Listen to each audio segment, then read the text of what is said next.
Salut à tous, salut à tous, salut à tous. Bon, ASMR du coup encore une fois. Alors, hop, ici c'est pour répondre à toutes ces petites questions là. Donc je pense qu'on peut peut-être aller se remettre l'énoncé de la colle. Tac tac. On va se mettre ça par là. On peut même se l'agrandir un petit peu. Voilà. Alors, on va montrer du coup ici que si... Oula, qu'est-ce que j'ai fait? Hop là. Bizarre. Ok. Montrer que si limite de f de x égale L, alors f est borné au voisinage de A. Donc j'ai déjà fait le cours sur le voisinage, etc. Si vous saviez pas, allez regarder sur la chaîne. Ça doit être quelque chose comme le cours 3 ou cours du chapitre 10. Voilà. Du coup, qu'est-ce qu'on va faire? Tac, tac, tac, tac, tac. Alors, je prends mon petit stylo. Hop là. Donc, si limite de f de x égale L, alors f est borné au voisinage de A.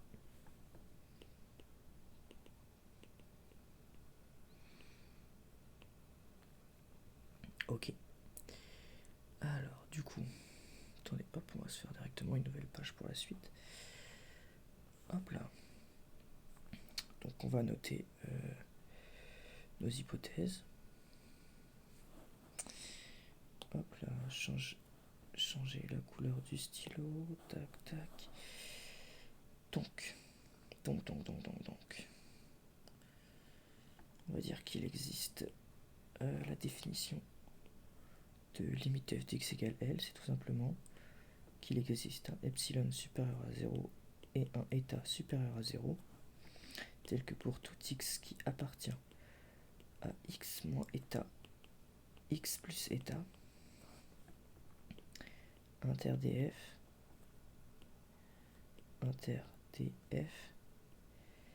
tel que f de x moins la limite justement est inférieur ou égal à epsilon. Donc soit epsilon, ici on va dire que epsilon égale à 1. Alors, ça vous pouvez pas trop le savoir, c'est plus du coup. Alors eta existe et supérieur à 0. Donc on trouve que pour tout x qui appartient à x moins eta, x plus eta, on reprend encore une fois, en fait on reprend notre définition, c'est ça qu'il faut comprendre en maths, c'est que ici epsilon supérieur à 0, on choisit un epsilon, eta supérieur à 0, on trouve à partir de lui, qui est donc notre 1, attendez, à partir de lui qui est notre 1, on va trouver le 2, et après on va trouver le 3, pour montrer le 4. Ok. Alors, tac. Donc, on reprend la définition. Inter, le domaine de définition. Hop là. Et du coup, f de x moins L est inférieur ou égal à 1. Paf. Ok. Tac. Voilà, parfait. Donc, puis, hop là. Inférieur ou égal à 1. Ou alors, peut-être que... Nanana. Oui, ok. Donc ici, ça veut tout simplement dire que L-1 est inférieur ou égal à f de x, qui est inférieur ou égal à L plus 1. Ok. Donc, on peut se dire aussi que f de x est inférieur ou égal à la valeur absolue de L. On va peut-être se l'écrire juste en dessous. Voilà. F de x inférieur ou égal à la valeur absolue de L plus 1. Ok. Et bien ça correspond à une autre définition. Donc de... Comment dire? Ça correspond tout simplement à une autre définition de borne, en fait, de limite plus ou moins. Donc ce qui veut dire que, en fait, ici, on peut mettre une définition juste au-dessus, soit m, donc supérieur à 0, tel qu'il existe état supérieur à 0, pour tout x qui appartient à x moins état, x plus état, inter df. Alors, f de x est inférieur ou égal à m. Quelque chose comme ça. Et bien là, tout ça souvent, c'est ce qu'on trouve, parce qu'on vient de dire que m est inférieur ou égal à l plus 1. Attendez. Plutôt, tac, tac, tac.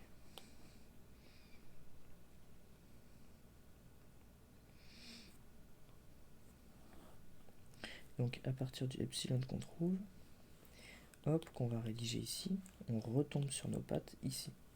Voilà.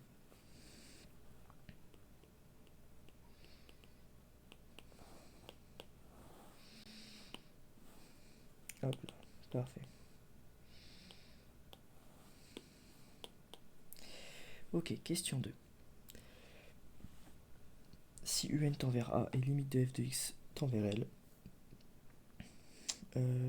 quand x tend vers a, alors f de un tend vers l. Donc ici encore, le but c'est de réécrire toutes nos définitions, et à partir des définitions, on va pouvoir répondre à la question. Alors nos définitions, elles sont simples. Donc on a d'abord si un tend vers a. Donc ça c'est assez simple, c'est si tout epsilon supérieur à 0. Alors il existe un grand n qui appartient à n, tel que pour tout petit n supérieur ou égal à grand n, la valeur absolue de un moins a est inférieure ou égale à epsilon. Ça c'est la définition de la limite. Maintenant, si pour du coup la définition de la limite de f de x qui est égale à L, quand x tend vers A, ça va être pour tout epsilon prime supérieur à 0, il existe un état supérieur à 0, tel que pour tout x qui appartient, hop là,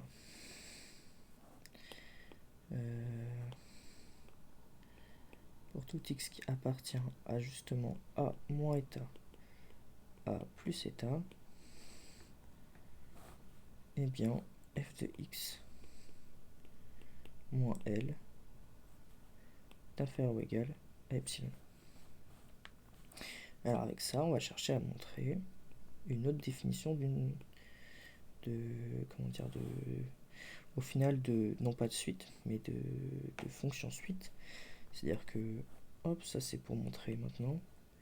On va peut-être changer justement la couleur du stylet en bleu ici, pour montrer f de x. Donc f de un, au final x vaut la valeur un, tend vers L, tel que pour, du coup, hop, on va écrire ça, pour tout x. Pour tout epsilon, epsilon seconde supérieur à 0, hop, il va arriver en rang n', tel que pour tout rang n, donc à partir de ce rang n' qui appartient à n, pour tout n qui va être supérieur à ce n', donc pour tout nouveau rang, on va regarder n' et non pas une seconde ici, on a f de un à partir donc de notre fameux rang n, hein, ce qui au final correspond au rang de n est supérieur. Voilà, donc c'est-à-dire que ici, ça peut pas, si tout simplement ce n, ce n là vaut 10, eh bien, qu'on soit bien d'accord, cette valeur là vaudra entre 10 et plus l'infini. Ok. Donc f de un moins L est inférieur ou égal à epsilon seconde. Voilà.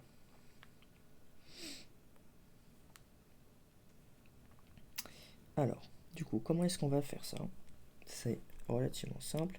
C'est une double démo finalement. Mais laquelle on va appliquer en premier? Et bien en premier, on va se dire que c'est f de x. Et après, on déterminera que x c'est un. D'accord. Donc pour faire ça, on dit que soit epsilon prime prime epsilon seconde supérieur à 0, ce qui correspond ici à notre 1. On va prendre epsilon prime. On va appliquer du coup le 2 en prenant epsilon prime qui est égal à epsilon prime seconde, pardon, supérieur à 0. Alors, avec état, on va mieux faire les états comme ça plutôt, qui donc est supérieur à 0. On a pour tout x qui appartient à a moins état, a plus état. On va avoir du coup f de x moins l qui est inférieur ou égal à epsilon prime prime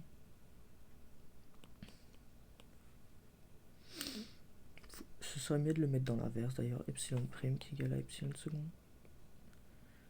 Tape là.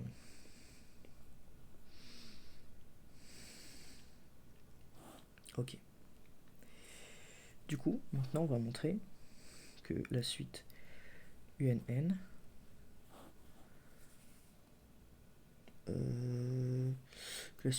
du coup est comprise dedans. Alors pour faire ça, est comprise du coup dedans quoi, pardon. Hop, je vais prendre mon petit truc. Est comprise dedans, c'est-à-dire que UN appartient à cet intervalle-là. D'accord. Alors pour faire ça, on va appliquer la première hypothèse avec epsilon qui va être égal à état, qui est donc supérieur à 0. Important à préciser. Hop là. Ok. On va trouver donc le rang n.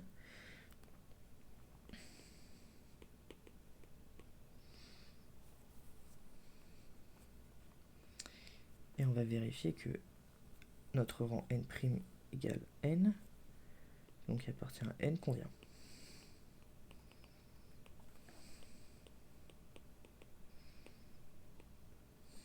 On va vérifier ça. Ok, donc là qu'est-ce qu'on a? On a soit petit n qui est donc supérieur ou égal à grand n, prime qui est supérieur ou égal à n.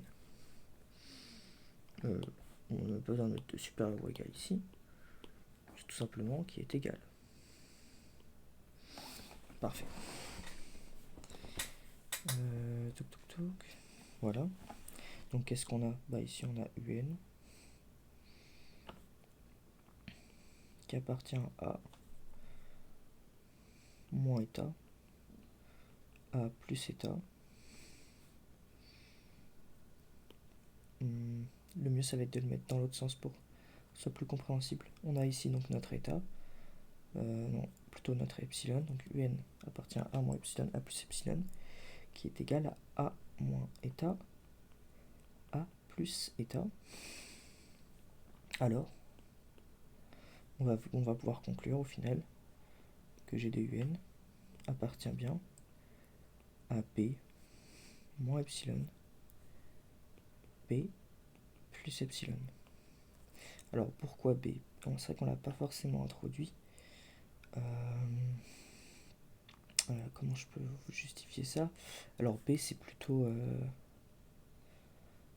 L au final.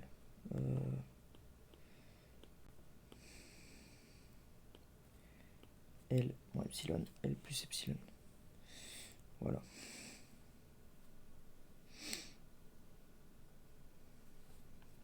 Parce que ici on est à la limite évidemment. Voilà. Donc on va pouvoir justifier que G de UN moins L est inférieur ou égal à epsilon. Voilà, c'est ce L là. Et G c'est peut-être un peu mal pris du coup. On va peut-être retomber sur F. Voilà. Même si G n'aurait pas été forcément très problématique, hein, qu'on se mette bien d'accord. Ok, très bien. Très bien, très bien, très bien. Maintenant.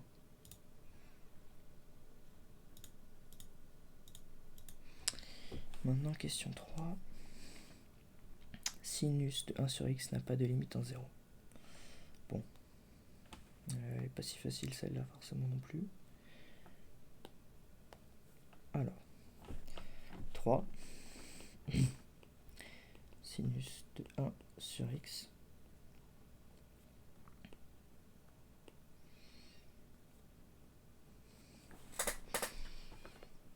Alors, sinus de 1 sur x.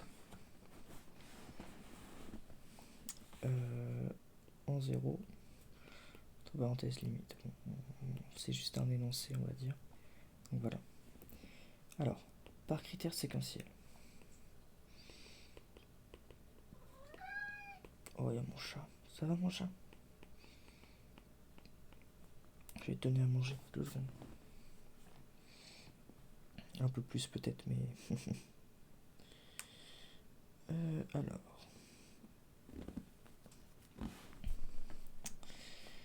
Par critère séquentiel, on va poser donc de suite un qui va être égal à 1 sur 2 nπ et Vn qui va être égal à 1 pi sur 2 plus 2 nπ. Donc ici, on a posé nos suites de telle sorte à ce que limite de un, quand n va évidemment à plus l'infini, soit égal à 0. On a aussi limite de Vn qui est égale à 0 quand n tend vers plus l'infini. Ok. Cependant, sinus de 1 sur un, ben ça va aussi à 0. Tout simplement parce que ça va tendre à 0. Et que sinus de 0, ça fait 0. Pourtant, sinus de 1 sur Vn, ça fera 1. Tout simplement parce qu'ici on a le pi sur 2. Et que 1 sur pi sur 1 sur 1 sur pi sur 2, ça fait quoi? Ça fait pi sur 2 sur 1. Ce qui fait pi sur 2. Et sinus de pi sur 2 est égal à 1. Ok. Et qu'est-ce qu'on en fait de cette information? Ça veut dire qu'on a deux suites qui convergent pourtant vers 0. C'est-à-dire que donc 2x qui convergent vers 0. Parce qu'il faut comprendre que ici x égale un ou x égale vn. Ce qui est impossible.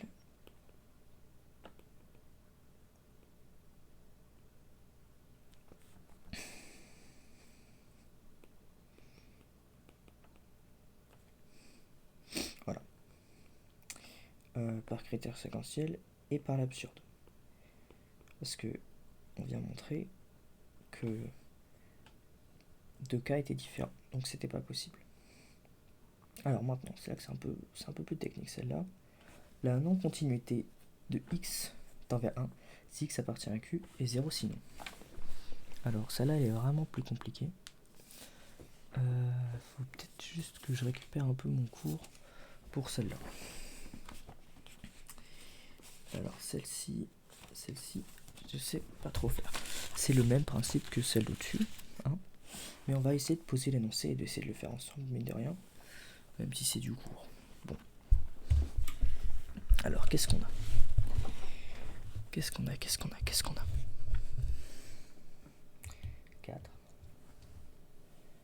On a quand x... comment on traduit l'énoncé déjà? Une première traduction de l'énoncé.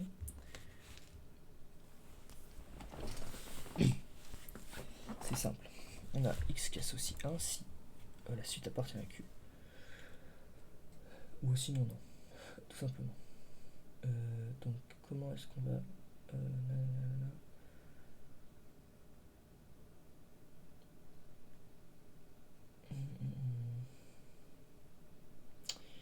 Alors je crois qu'on aura besoin de deux suites pour faire celle-ci.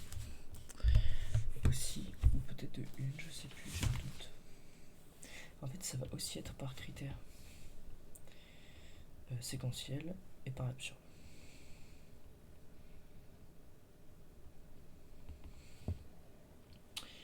On va introduire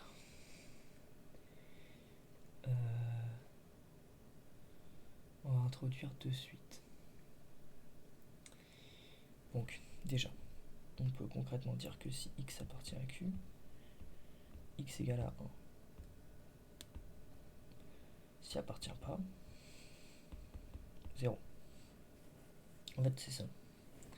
Et on va chercher la continuité d'une telle suite. Alors, pour faire ça.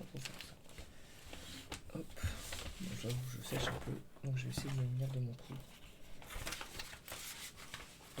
Même en étant muni de mon coup, ça va être dur de tout bien vous expliquer, je vous avoue. Voilà. On va poser une première suite, visiblement. On va poser une première suite qui va être égale à partie entière de 10n a sur 10n. C'est une suite qui va tendre vers A. Ok. Donc par la définition de la partie entière, on a 10na sur 10n qui va être compris entre 10na moins 1 sur 10n et alors ici c'est strictement supérieur d'ailleurs, et a qui est égal à 10n a sur 10n. Ok.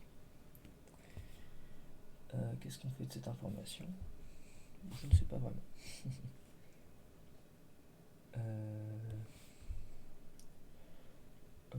Alors, tac, qu'est-ce qu'on peut faire de ça?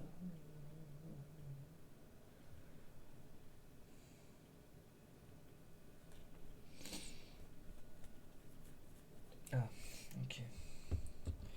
Donc c'est égal tout simplement à a moins 1 sur 10n qui tend vers A. Or, ceci appartient à Q. Tout simplement parce que A, faut peut-être le préciser avant. Tiens, ça peut être pas mal. Hop.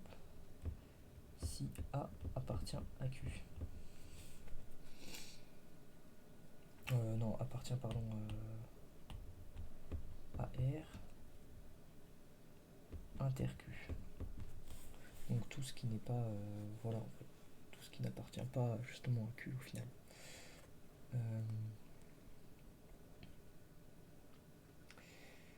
Et pourquoi est-ce que ça appartient à Q? J'ai un gros doute là.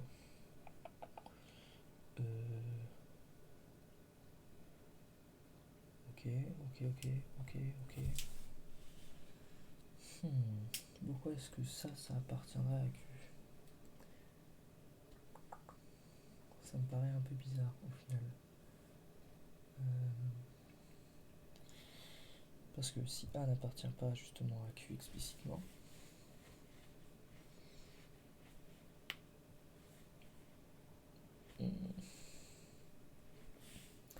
soit A appartient à R inter Q.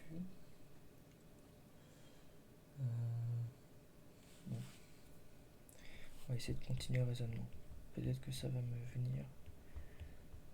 Alors, ici on a A sur 10n qui est égal à 1 du coup. Si effectivement ça appartient à Q, c'est vrai. Donc la limite, quand n tend vers plus l'infini, de f de 10n a sur 10n est égal à 1, qui n'est pas égal à f de a, comme f de a égale à 0. Ça, ok. Ça c'est ok. Tout simplement parce que ici on a montré que ça appartenait à Q, donc c'était égal à 1, mais on sait que f de a bah, c'est pas tout simplement pas égal à ça. Donc, donc. Oh miaou miaou, ça va mon chat?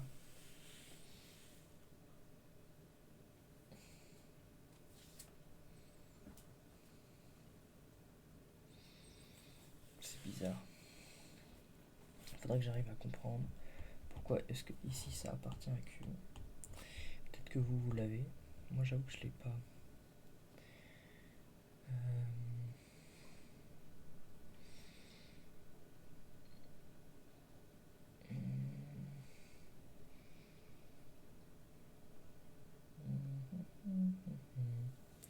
Ou alors c'est plutôt le global ici qui appartient à Q. Et au final je me fourvoie depuis tout à l'heure. Parce que effectivement ici c'est partie entière. Sur une partie entière, mais pourquoi est-ce qu'on a utilisé avant l'encadrement alors? C'est ça que je comprends peut-être pas.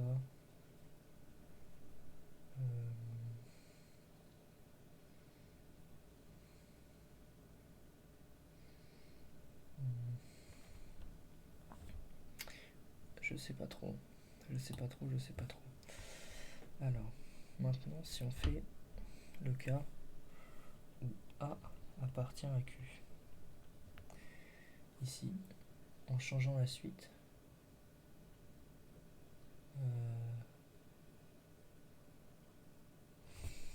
ok. En fait, je crois que ça appartient à Q, tout simplement. Et donc, du coup, on a ça qui appartient à Q. Mais sauf que ici, bah, on a la limite de ça. Et ça, ben, tout simplement, ça appartient pas à Q, quoi. Donc, vu que ça va venir tendre vers A, donc c'est égal à 0. Donc ça n'appartient pas à Q. Ok, on va dire ça. Donc si on part maintenant de la suite 10n a moins racine de 2, stock 10n plus racine de 2. Ok. Bon, alors ça va effectuer quelques changements. Donc ici on va tout simplement dire que c'est égal à a moins racine de 2 plus racine de 2. Bon, ce qui fait que effectivement c'est égal à a. Et ici on a 10 puissance n facteur de a moins racine de 2 moins 1. Pas besoin de mettre forcément les crochets au final. Sur 10n et c'est moins racine de 2 plus racine de 2, pardon. Ok. Sachant qu'à la base du coup on a effectivement celle-ci qui vient ici. Enfin un encadrement comme ça au final. Et ça n'appartient évidemment pas à Q. Le bleu n'appartient pas à Q.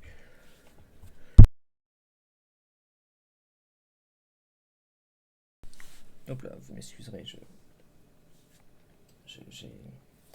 comment dire, j'ai éternué. Donc du coup, ce qui se passe, c'est qu'effectivement, on aura ce gros bloc qui appartient à Q. Donc ce gros bloc qui appartient à Q, le f de ce gros bloc, quand la limite va de n qui tend vers plus l'infini, est égal à 1, qui n'est pas égal à f de a. Bah non, parce qu'on a dit du coup l'inverse. Ici c'est égal à 0, mais f de a appartient à Q. Donc, pas possible.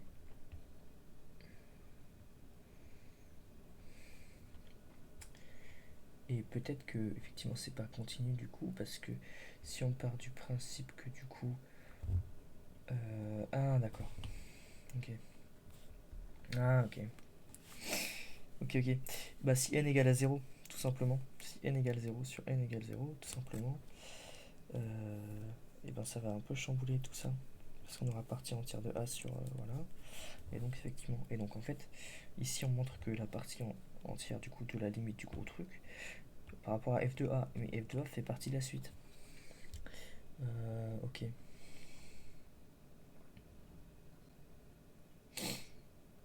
Ok, je crois que je l'ai. Pas forcément parce qu'ici il y a la racine de 2. Hmm, hmm.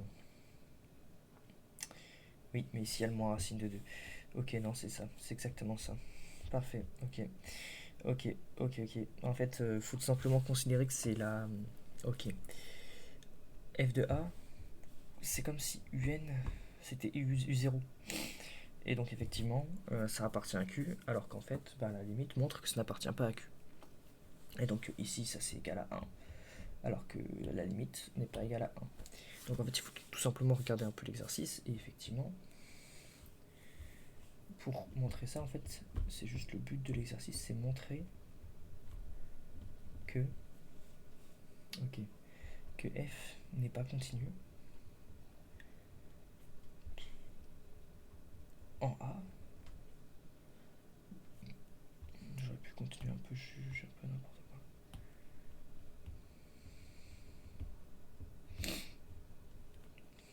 Ou montrer tout simplement qu'elle n'a pas de limite en A. N'a pas de limite. N'a pas de limite en A. Ok. Donc en fait, voilà, c'est un peu calamiteux, mais on y est arrivé. Il faut juste comprendre qu'effectivement, le U0 par rapport à la limite, et ben tout simplement, ça fait pas la même chose. Donc l'appli n'est pas continue. Voilà, voilà. Alors que A est toujours le même. C'est ça qu'il faut comprendre. Ok, ok, très bien, très bien, très bien. Bon bah voilà. Du coup, tac, tac, tac. Et ben c'est à peu près tout pour cette vidéo. J'espère que vous aurez appris quelques petits trucs mathématiques. Et voilà. Bisous, bisous.